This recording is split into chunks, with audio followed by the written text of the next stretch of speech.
Welcome back to Steel City Sports. So today, guys, I'm making a video that I was obviously not expecting to make, and that's Stefon Diggs traded to the Houston Texans for a second-round pick. So we're going to start off talking about the Texans side of this, and then we will talk about the Bills side. So starting off with the Texans, obviously I love this deal because it just shows that they are fully committed to this team. They're fully all in, and it goes with the other great acquisitions that they've already made this offseason. You know, they signed Danielle Hunter in free agency. They signed Joe Mixon. I think they technically traded for Joe Mixon, but they did pay him as well. And now they go out there and trade for Stefon Diggs. These are all high-level, Pro Bowl-level players. Danielle Hunter's coming off the best season of his career. Joe Mixon is one of the most consistent running backs in the NFL, and they kind of needed an upgrade there. And for Diggs, like, they already had good receivers, but adding him now just changes this offense completely. I mean, the deep threat ability of Stefon Diggs, and I get it. Like, people talked about how he was kind of losing a step this past year. Like, he's not quite as explosive. You know, he had a couple big drops, especially in that big game against the Chiefs. But you got to keep in mind, like, really, the Bills were never really able to develop a number two weapon outside of Diggs whenever he was there. Like, yeah, Gabe Davis had a couple moments. Shakir started to come around this year. But overall, defenses knew if Allen's throwing, 80% chance it's going to Stefon Diggs. So now that he's going to Houston with all these different weapons with Tank Dell and Nico Collins, who both look awesome, that is dangerous because, like we just said, Stefon Diggs in Buffalo was really the only real vertical target. So now that he's going to be playing with two other legit stud receivers, I'm expecting a monstrous year from him.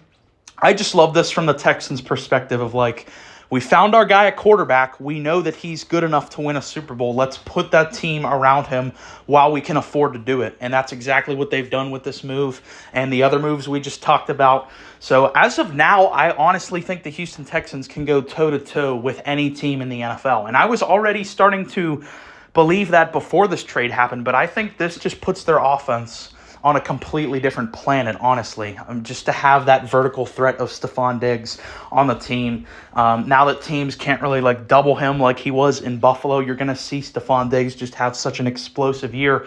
You know, in the AFC right now, obviously the Chiefs, they're the kings. They're the back-to-back champs. You got the Ravens, who were just the 1 seed. They have the reigning MVP. But I would probably put Houston right there at number 3. And I think Houston, honestly, could go toe-to-toe with either of those teams right now. For all the things that I mentioned, you have a great coach, you have a great roster, and you have the most important thing, a top 10 quarterback on his rookie deal. So Houston right now, it's insane to me how fast Houston turned things around for the trajectory of their franchise. Because if you would have asked me a year ago, even after they drafted C.J. Stroud, I would have been like, yeah, they might be like feisty, but it's going to be like maybe years down the line where they're actually like competitive and even looking to make playoffs. They changed that so completely in a year. And it's like, it's crazy because I feel like I flipped with their in-division rival, the Jags. Like, I used to think the Jags were going to run the AFC South after that great 2022 season they had where they won a playoff game against the Chargers. Trevor Lawrence had a great sophomore year.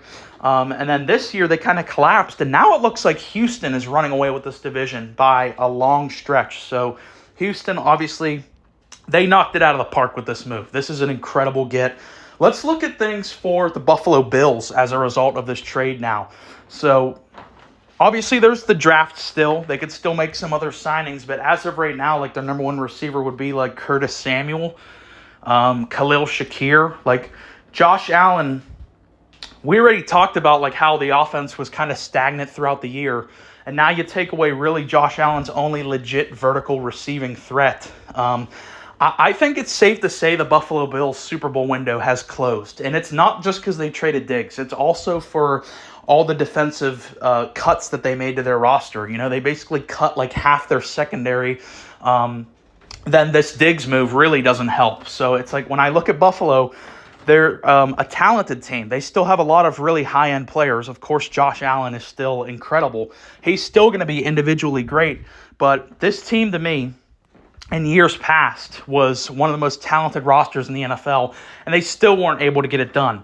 And now that you've gutted the roster, you've gutted the defense, you've gotten rid of your only real legit receiver, I legitimately think the Buffalo Bills Super Bowl window is done. I don't really view them as a contender anymore. I still think they're good enough to be a playoff team. They're probably still good enough to even win their division just because Miami, I think, is poorly ran. The Patriots are a dumpster fire. The Jets, we'll see on the Jets, but I'm not very high on the Jets. So the Bills, just for the simple fact they have Josh Allen, who's a generational level talent, you're going to be able to stay afloat. But like I said, when you had all that talent in the past 3 years and you weren't able to get it done with those teams, now that you're a far less talented team, I just don't think it's a good recipe for the Bills. As for him being traded, I felt like we always heard the rumors, but I never knew what to believe about them because Diggs would. It would come out in reports that in the locker room, Stefon Diggs is a cancer and he's terrible to his teammates and all that. But then anytime you'd hear from them in public, hear from the players or hear from Diggs, it would always be no, we're all good. Stefon Diggs saying he wants to retire as a Buffalo Bill, which should have been an indication because anytime a player says they want to retire with a team, they usually end up leaving the team. That's across all sports. So yeah, this is kind of a shame, honestly, how this ended with the Bills, because to me it feels like Diggs and Allen's relationship was kind of just not fixable at this point. They started to have drama a couple years ago, but it seemed like they were always kind of able to put it past them and work past it. But now I feel like they just, this move doesn't happen without Josh Allen signing up for it. There's no way the Bills are trading his number one weapon, the best player he's played with on offense in his entire football career. There's no way they're trading that guy without asking Josh Allen what he thinks about it. So he had to sign off on it. It's kind of a shame because they were a really fun duo for a couple of years there. I mean, Josh Allen, you look at his career trajectory really picked up when Stefon Diggs got there. I believe 2020 was the first year Diggs got here. And that was really the first year Josh Allen kind of came on the scene as a superstar. So now I'm really interested to see what Josh Allen is going to look like without that guy.